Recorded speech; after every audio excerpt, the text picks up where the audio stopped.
Hello, John Higley here. So today we're going to be looking at episode 6 of the history of the modern American oligarchy. So as you recall from earlier episodes, if you've seen them, that there was an oligarchy that ruled the United States from whenever up until 1937. Now that oligarchy was not as powerful as the current one. So in 1937, FDR vanquished the oligarchs and established democracy in the United States for the first time in its history. But then President Richard Nixon was nominated president, and he wanted to get rid of democracy. So he began nominating people to be Supreme Court justices who also liked the idea of getting rid of democracy. And in 1971, his main man, he got his main person, the guy he wanted the most on the court, and that was a guy named Lewis Powell. And when Nixon announced that his nomination to the Supreme Court of Lewis Powell, the news media painted this kind of picture of Lewis Powell. It's a beautiful day in this neighborhood, a beautiful day for a neighbor. Would you be mine? Could you be mine? It's a neighborly day in this beautiful. Now that's what they painted him as, a really nice guy, but in fact he was more like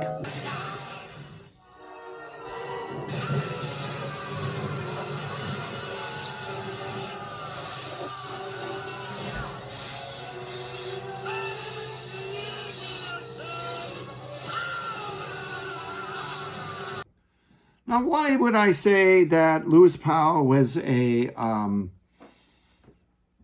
kind of a genocidal maniac, like the wizard, like Darth Sidious of the Emperor in Star Wars? Well, for one thing, he was a member of the board of directors of Philip Morris, and as such, he was also an attorney for Philip Morris, and he was the architect of the Philip Morris's campaign to discredit the science that showed a link between tobacco and cancer. He was like one of the architects. It was more important for him to use his fellow American citizens as victims to basically end their lives through addiction for profit. So that was him in a nutshell. And he also was disagreed with the Brown versus Board of Education ruling that ended segregation. He was a pro-segregationist, in other words, at least in the 1950s and the 1960s. He was also a member he was the chairman of the board of Richmond Schools, Richmond, Virginia, which is where he's from. And and I'm going to read here. As a legal counsel to Philip Morris, Powell was one of the architects of a project trying to discredit the American Cancer Society, which included establishing fake public groups, phony science, media relations, litigation, and industry groups. Of his war against the American Cancer Society, Powell wrote to the CEO of Philip Morris, "As you know, I have long thought that the tobacco industry could not continue indefinitely to ignore the extremism and lack of regard for the truth manifested by the American Cancer Society and others. I believe your recent moves have been justified and constructive. At the very least, the American Cancer Society is likely to be more restrained in the future." Powell wrote this, although he and the tobacco industry knew, based on their own studies, that cigarettes were killing people. Before his nomination, I'm going to read some of this, the U.S. Chamber of Commerce had asked Powell for his help.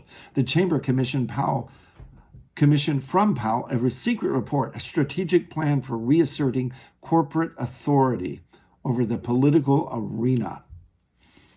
On August 23, 1971, less than 2 months before Nixon nominated him, Powell finished writing the confidential 6,000-word manifesto for the chamber. Powell gave it to his good friend, 𝐬𝐮𝐬𝐿 Jr., chairman of the Education Committee of the U.S. Chamber of Commerce. 𝐬𝐿 then shared it with other high-level members of the chamber. The chamber was the most powerful business lobbying organization in the United States at that time. the important thing about the Powell memo, the Lewis Powell memo, is that it was the blueprint for the development of the oligarchy. So you had a Supreme Court justice who was committed to genociding his fellow citizens for profit, who was the architect of the oligarchy and all the things that have occurred that are bad for everybody else, such as massive income and wealth, for inequality, massive political inequality.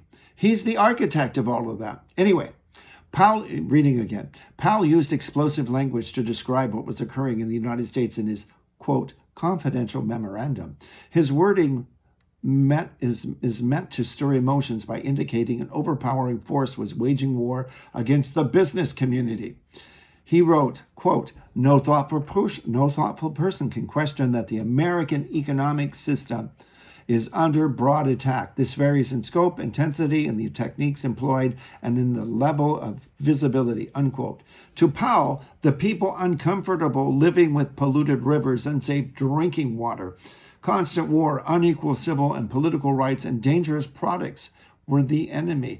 And there had been legislation curbing the ability of the wealthy to provide unsafe drinking water, to provide constant war. The civil rights movement had come along and demanded equal rights. And of course, that cut into corporate profits. And then the women's movement came into being during the 1960s. And they demanded equal rights, including equal pay for equal work. And of course, that cut into corporate profits. So Ralph Nader came along and the consumer movement sprang up, which cut into corporate profits because people were demanding that they get rid of unsafe products. Rachel Carson's book, Silent Spring, came along, and the environmental movement sprang from that. Yeah, look what happened.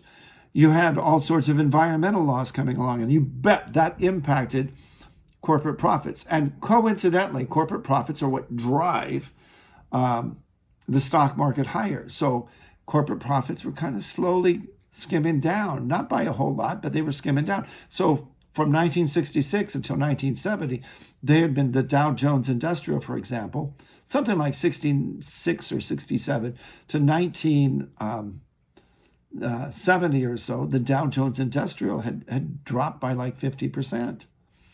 And in addition, the wealthy had gone from, say, the late 1940s, from taking 20% of the total income produced in the United States to about, I think it was 10.6% in 1970.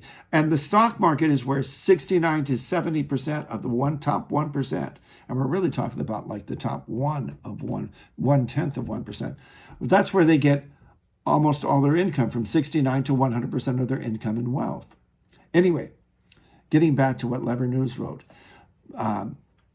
They wrote of Powell, this was an angry man writing an angry screed that became one of the major manifestos of the late 20th century. The secret report may well have been the single most consequential piece of writing that Lewis Powell ever did in a long career of consequential writing. And yet, despite how influential and significant the memo was and how much it still defines American politics today, it remains omitted from the official history of the United States, and yet it is the determinant of basically almost all governmental policies since then, 1971. In the rare instance that it gets mentioned in the media, it almost sounds fake, like some boogeyman manufactured by liberals desperate to come up with an explanation for their loss of power. Powell noted in his manifesto 4 areas for business to control, and they did.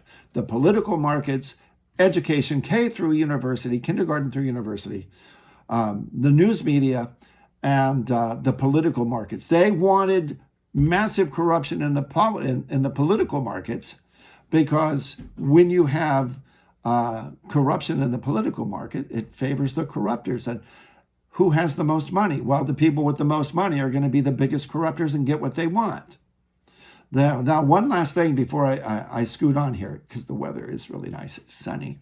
Anyway, the title of Powell's manifesto was, quote, attack on the American free enterprise system. In a footnote, Powell noted the American political system of democracy under the rule of law is under attack. That's a quote.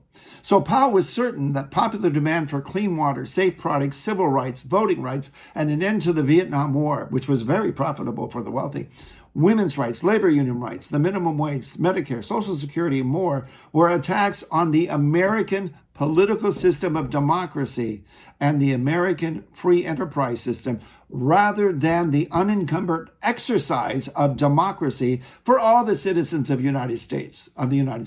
He did not like all citizens being represented by the United States. He only wanted the wealthy ones. And we're going to get to how he did it in episode 7. The weather's good. It's time for me to get out of here. Anyway, if you enjoyed this or you tolerated it, but if you want to get the word out about things that I'm doing, building a foundation to fight back against the oligarchs, stuff like that, which I'm going to reveal next summer, please like, subscribe, and share. Anyway, have a good one. I'm out of here. The sun's out.